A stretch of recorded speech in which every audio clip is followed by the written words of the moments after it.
ماں کے حق کے بارے میں اللہ نے کیا کہا، اللہ کے رسول نے کیا کہا صلی اللہ علیہ وسلم. میں ایک حدیث پڑھتا ہوں، نوجوانوں غور سے سنو. اس سے پہلے، یہ حدیث پڑھنے سے پہلے، حدیث صحیح مسلم کے اندر موجود ہے. حدیث کے راوی حضرت ابو ہریرہ رضی اللہ عنہ ہے. ہماری تنخواہ آ رہی ہے، تنخواہ میں ہم بیٹے نے کبھی کہا تھا 15 دن پہلے مجھے وہ چیز چاہیے، یاد ہے باپ کو میرے بچے کو وہ چیز چاہیے، تنخواہ والے دن یاد سے گاڑی روک کر وہ چیز باپ خریدتا ہے. بیوی نے کبھی کہہ دیا تھا مجھے فلاں چیز کی ضرورت ہے، تنخواہ والے دن باپ یاد سے روک کر میری بیوی نے کہا تھا اس لیے خریدتا ہے. کبھی کبھی پڑوسی نے کچھ کہا، پڑوسی کے لیے خریدتا ہے. پڑوسی کے لیے، دوست کے لیے، بیوی کے لیے، بچے کے لیے، سب کے لیے خرید رہے ہو. لیکن ماں نے جو کہا تھا اس کے لیے ہمارے دماغوں میں کہیں دور دور تک بھی احساس نہیں ہے. یہ ہے نہیں ہے بھائی، یہ ہے نہیں ہے میرے بھائیوں.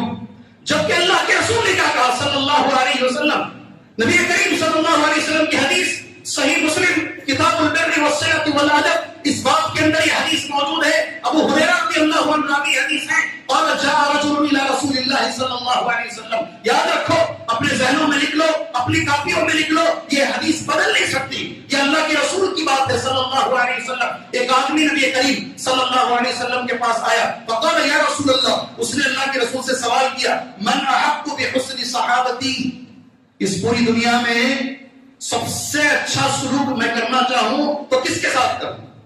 میں آپ سے پوچھ رہا ہوں، آپ حدیث بچپن سے سنیں، کس کے ساتھ؟ نبی نے کیا جواب دیا؟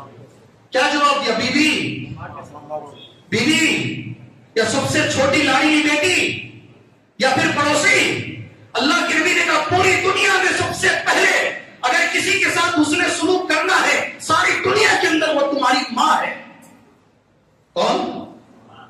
تمہاری ماں. اللہ ہمیں وہ توفیق عطا فرمائے، اللہ ہمیں وہ توفیق عطا فرمائے. اللہ کے رسول کا لفظ ہے صلی اللہ علیہ وسلم، قال امک، تیری ماں. قال ثم من، دوسرا سوال ہے، پھر کس کے ساتھ؟ اللہ کے رسول صلی اللہ علیہ وسلم. قال امک، دوسری مرتبہ بھی تمہاری ماں. قال ثم من یا رسول اللہ، پھر تیسری مرتبہ کون؟ ان کے بعد کس کے ساتھ؟ اللہ کے رسول صلی اللہ علیہ وسلم. سنو جی، جو بیویوں کے لیے ماں کو اٹھا کر باہر گھر کے باہر پھینک دیتے ہو، جو بیویوں کے خاطر ماں کے ساتھ بدسلوکی کرتے ہو، غور سے سنو، بیوی کا نام دور دور تک بھی نہیں ہے، یقیناً تم نے نکاح کیا ہے، اس کے حق ادا کرو، مگر ماں کے پیروں کے دھول کے برابر بھی بیوی نہیں آ سکتی. یا رسول کے منبر سے امانت سے کہہ رہا ہوں، رسول اللہ کے منبر سے پوری امانت سے کہہ رہا ہوں. تیسری مرتبہ اللہ کے رسول جواب دیتے تیری ماں ہے. پھر چوتھی بار سوال ہو رہا ہے پھر کون؟ اللہ کے نبی صلی اللہ علیہ وسلم. کہا تمہارے والد ہیں. کون؟ بچپن سے حدیث میں نے سنا ہے، میں جب 3 سال کا تھا تب سے خطیب حدیث کہہ رہے ہیں. آپ نے کئی بار سنا ہے، مگر ایک چیز نقش کر لو، ذہنوں میں نقش کر لو، اگر کسی کے ساتھ ساری دنیا میں حسن سلوک کا سب سے زیادہ کوئی حقدار ہے تو وہ ہماری ماں ہے انشاءاللہ تعالی.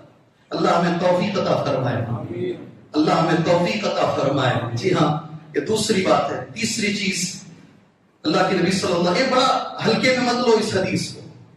یہ جو حدیث میں پڑھ رہا ہوں تمہارے سامنے، اللہ کے لیے میں آپ سے گزارش کرتا ہوں، یہ صحیح مسلم کے اندر بھی حدیث ہے اور یہ حدیث صحیح الترغیب و ترغیب کے اندر بھی حدیث موجود ہے، اسے ہلکے میں نہیں لینا.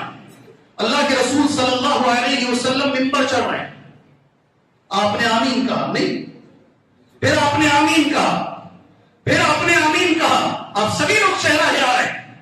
نبی کریم صلی اللہ علیہ وسلم سے جب صحابہ نے پوچھا 3 بار آمین کی وجہ کیا ہے؟ میں رمضان میں نہیں کھڑا ہوا ہوں، اللہ سے میں دعا کرتا ہوں اللہ تعالیٰ صحیح سلامت ہم تک رمضان کو پہنچائے اور ہم کو صحیح سلامت رمضان تک پہنچائے اللہ تبارک و تعالیٰ. اور ایک تیسری دعا ہے اس میں، مکر کرنے والے، سازشیں کرنے والوں کو کے لیے اللہ کافی ہو جائے. ہم طاقت نہیں رکھتے ہیں ان کی سازشوں کا جواب دینے کے لیے، اللہ کافی ہو جائے. 2 سال سے رمضان گھروں میں گزرا ہے، اللہ اس سال رمضان مسجدوں میں گزارنے کی توفیق عطا فرمائے. دعا تو ہم کر سکتے ہیں بھائی، دعا تو ہم کر سکتے ہیں، اس لیے کہ ان کی سازشیں شروع ہو چکی ہیں، سازشیں شروع ہو چکی ہیں. ان کے بڑے بڑے مجمع جو لاکھوں کے ہوتے ہیں وہاں کوئی بیماری نہیں ہے، ان کی رالیوں میں کوئی بیماری نہیں ہے. ہاں بیماری آتی ہے اللہ کے گھر میں صرف، اس لیے